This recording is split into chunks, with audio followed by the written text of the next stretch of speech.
It's amazing কি পরিমাণে আল্লাহ তাআলা যে আমাদেরকে ক্যাপাসিটি দিয়েছে, আমাদেরকে যে কত প্রিভিলেজ আল্লাহ তাআলা আমাদেরকে দিয়েছে আমরা জানিই না।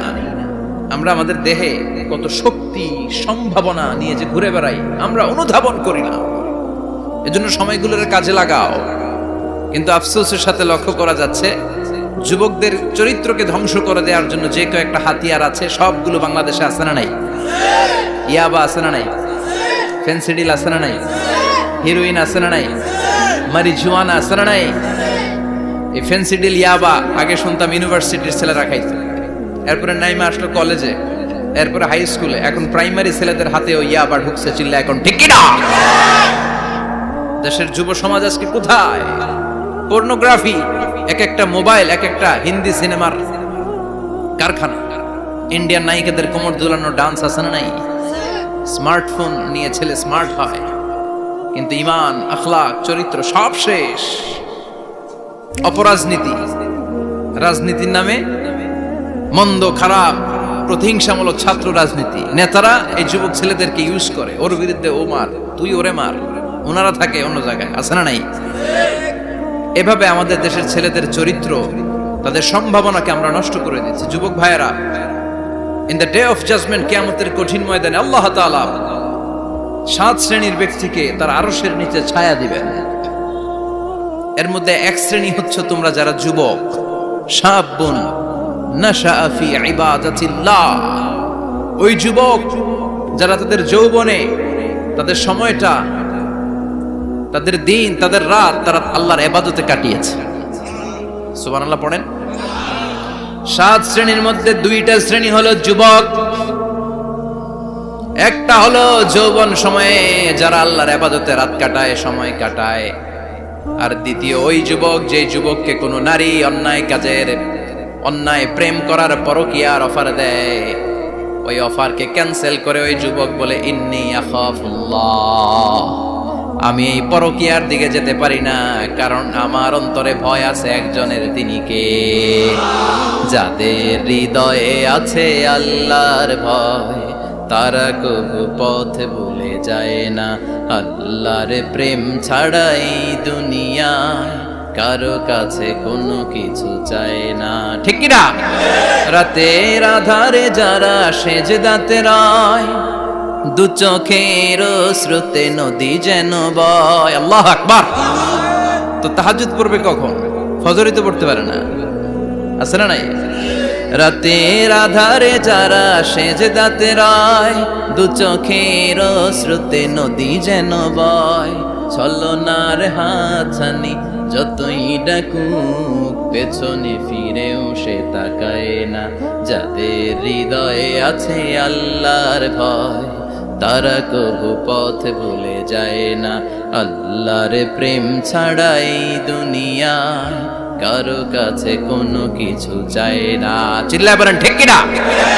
তার মানে প্রথম হচ্ছে এক যুবক, যেই যুবক তার যৌবন কালের সময়টা আল্লাহর ইবাদতে কাটায়। দ্বিতীয় হলো এমন যুবক পরকীয়ার অফার পেয়ে সে বলে আমি ভয় পাই একজনকে, তিনি কে? এজন্য যুবক, তোমার অন্তর আল্লাহর ভয় থাকতে হবে, তোমার সময়টা এমনি কাটানো যাবে না, ইবাদতে কাটাতে হবে, ঠিক কিনা? এজন্য আমরা নামাজের পরে বলি রাদিতু বিল্লাহি রাব্বা, আল্লাহকে রব হিসেবে পেয়ে আমরা খুশি। তারপরে বলি অবিল ইসলামি দীনা, ইসলামকেও দিন হিসেবে পেয়ে আমরা খুশি না বেজার? কথা কন, খুশি না? আপনি খুশি হইলে আপনার লাভ, খুশি না হইলে আপনার লস। ইসলামের বিজয়কে সমুন্নত করবে কে?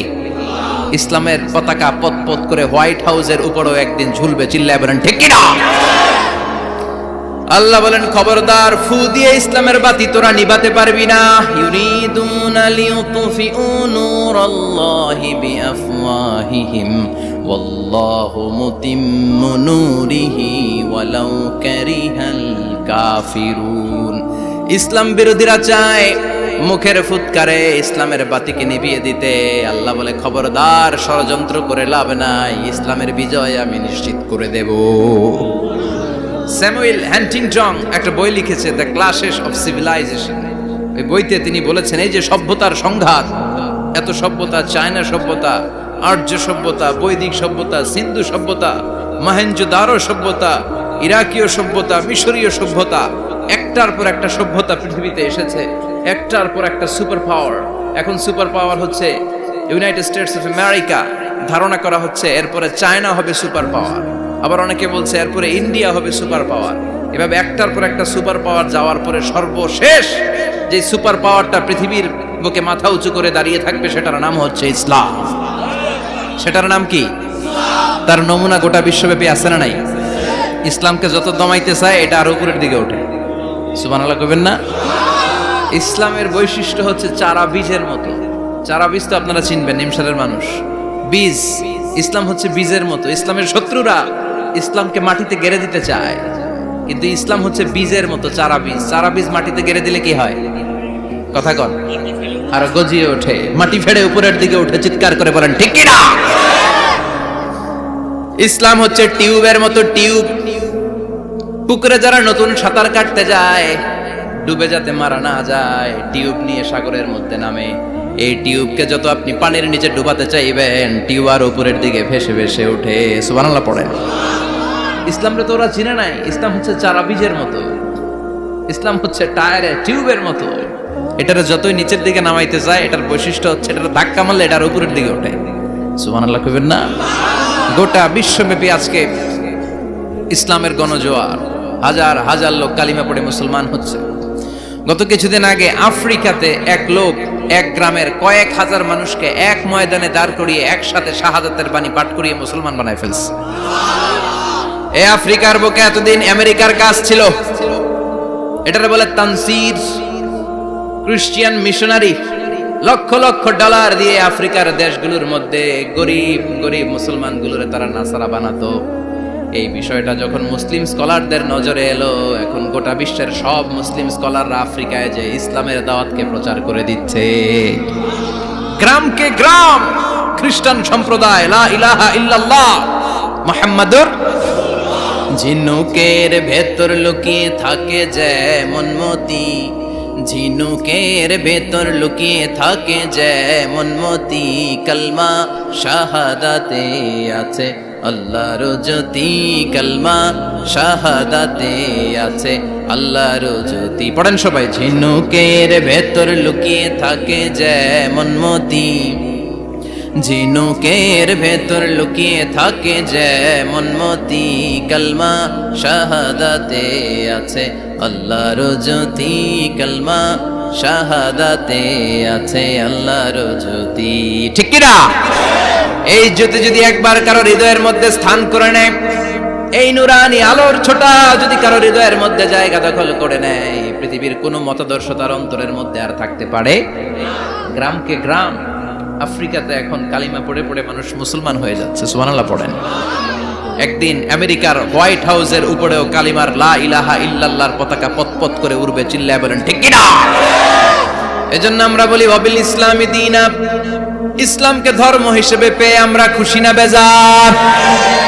After the Twin Tower attack, the number of Muslims in America already have been doubled. Now it's tripled.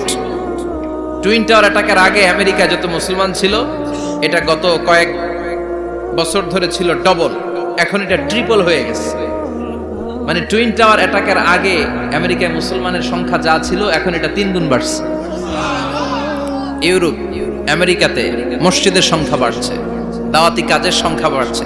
এমনকি হার্ভার্ড ইউনিভার্সিটিতে, অক্সফোর্ডে, ক্যামব্রিজের ভেতরে, MIT, Massachusetts institute of technology, সায়েন্সে যারা পড়ে এদের স্বপ্ন এমআইটির ভিতরে ইসলাম ঢুকে গেছে। এজন্য ইসলামের আলোকে কেউ নিভিয়ে দিতে পারবে? ইসলামের গতিকে কেউ থামিয়ে দিতে পারবে? এটা অসম্ভব। এজন্য ইসলামের বিজয় সুনিশ্চিত। আমরা যারা লেগে থাকতে পারবো, আমাদের কপালকে উজালা করে দিবে কে? আর বিরোধিতা যারা করব তাদের সব শেষ, দুনিয়াও শেষ, আখিরাতও আমও শেষ, সালাও। এজন্য আমরা বলি রাদিতু বিল্লাহি রাব্বা, আল্লাহ তোমার রব হিসেবে পেয়ে আমরা বড্ড খুশি। ওয়াবিল ইসলামি দীনা, ইসলামকে ধর্ম হিসেবে পেয়ে আমরা খুশি। ওয়াবি মুহাম্মাদিন রাসূলা, বিশ্ব নবীকে রাসূল হিসেবে পেয়েও আমরা খুশি না বেজার? এমন রাসূল, গোটা বিশ্বের শ্রেষ্ঠতম রাসূল, শ্রেষ্ঠতম ব্যক্তিত্ব, যার কাছ থেকে পজিটিভ কোনো জিনিস ছাড়া নেগেটিভ কোনো জিনিস প্রকাশিত হয় নাই, সব ইতিবাচক। Always come back positive, not go back negative. সব সময় পজিটিভ বলতেন, পজিটিভ ভাবতেন, পজিটিভ কাজ করতেন। কোন নেগেটিভ নেতিবাচক কোনো কিছু বিশ্বনবীর জীবনে খুঁজে পাওয়া যায়? চিল্লায় বলেন, খুঁজে পাওয়া যায়? As a father, as a husband, as a commander, as a lawyer, as a reformer of the society, Muhammad is the superman of the world. গোটা বিশ্ব এখন তাকে সুপারম্যান ভাবতেছে, boss, boss of the all bosses. পৃথিবীতে যত বস এসেছে সব বসের সবচেয়ে বড় বস হচ্ছে বিশ্বনবী মুহাম্মদ সাল্লাল্লাহু